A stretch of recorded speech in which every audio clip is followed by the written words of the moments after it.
So Feargal, we're here at Phocuswright India, the inaugural Phocuswright in Asia. Yeah. Obviously the Asian market's very important for you. No, absolutely. I mean, Asia is one of our key focus areas, and over the last few years, we've been very, very focused on Asia as a destination. So, for whether it's for Europeans, Americans, Australians going inbound into Asia, Asia has been our fastest growing destination market. But we're now beginning to see very, very strong growth from some of the Asian nationalities in terms of customer bases as well, right? And we talk about Asia, it's not just one continent, it's a lot of different countries. But South Korea is our seventh highest nationality customer, China, Japan we're focused on as well, and India, where we are at the moment, again, growing very, very strongly, still not within our kind of top 10 nationalities, one of the fastest growing for us, so certainly one that we're putting a little bit more focus on. So you were on stage with Lee McCabe from Facebook. Yep. Talk to me about the technologies, the apps that you're using now to get your product out to this new millennial audience. Yeah, so one of the things that we've done is historically our marketing investment was almost exclusively in Google paid search, which is clearly still a big part of the business. But what that meant was we were only really engaging with people who were already aware of the quality of the hostel product and actively searching for it.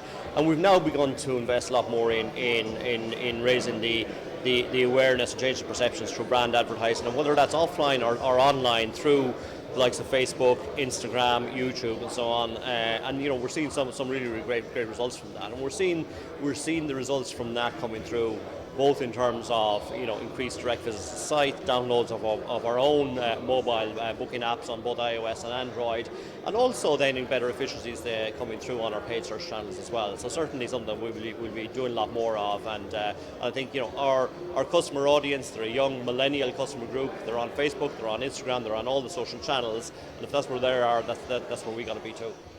Talk to me about some of the challenges you face now in Asia. You started off as an inbound market, now it's very much an outbound as well, or that's where the development is for you. But talk to me about the challenges you have in Asia. I mean, look, it's as a global business, operating pretty much every country around the world. Every country is a little bit different. Asia probably has some more challenges and therefore some more opportunities as well. So if you look at the size of the market, both in China and in India, it's just massive opportunity.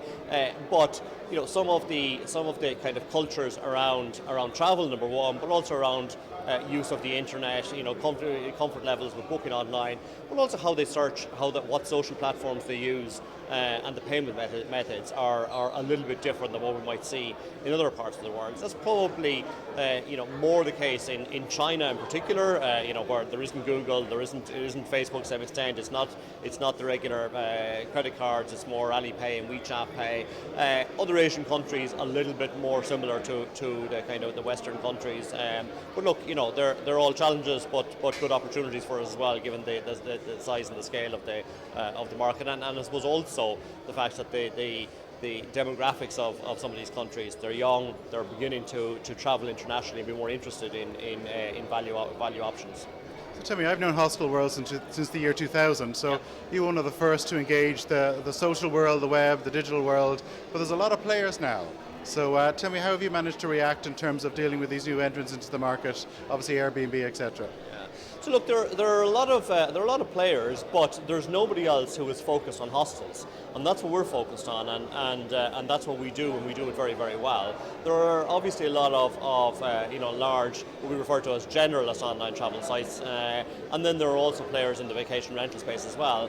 But typically, they're offering either a different product category, or they're not as focused on our customers we might be. Our customers, over half of our customers are traveling solo, and what that means is not only are they looking for a very good value option, they're typically traveling on a budget, but they also want to meet other international travelers, and they're only going to get that experience in a hostel. They're not going to get that in a budget hotel, in a vacation rental, where you rock up and you might get to meet the host at the door, but you're not going to have that social experience that you find in a hostel.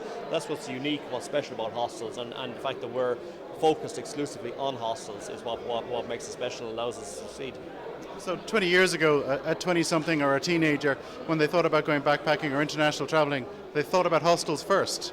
But obviously now there's so much choice. So there's a little bit of a challenge in terms of re-educating that market or bringing people back to the hostel model? Yeah, I mean, no, I think also the hostel product has evolved fairly considerably as well. So if you go back 20 years ago, it was probably a lot more focus on the old traditional not-for-profit hostels. Or in recent years, the investment that has gone into high-quality product. The majority of hostels have private rooms now. They have full food and beverage, cafes, bars, some of them nightclubs, swimming pools, so on. So the quality of the product has evolved fairly significantly. And really, one of the things that we're focused on is raising the awareness of the quality of the product and the fact that you get a high quality product at a great price, but also the extra piece is that social environment that you won't find in any accommodation types. So last question, what's going to be happening with Hostelworld over the next year or two in terms of product development, especially in the marketing and distribution end of your business? Yeah. So we're very focused on mobile. We're mobile first. We have over 40% of our bookings now on mobile. In the next 12 months, will be more than half our bookings on mobile. We've got great mobile booking apps out there, and Apple Watch, Apple TV across all the platforms. And really now we're focused on delivering more content, more contextualized, personalized content through our mobile apps, giving our customers a reason to download our app and to engage with our app throughout their travel experience, not just for their first booking. We're giving them useful content for them to use throughout their travel experience, so they become more engaged with the brand and more focused on that hostel experience. Excellent. Thanks for your time, Feargal.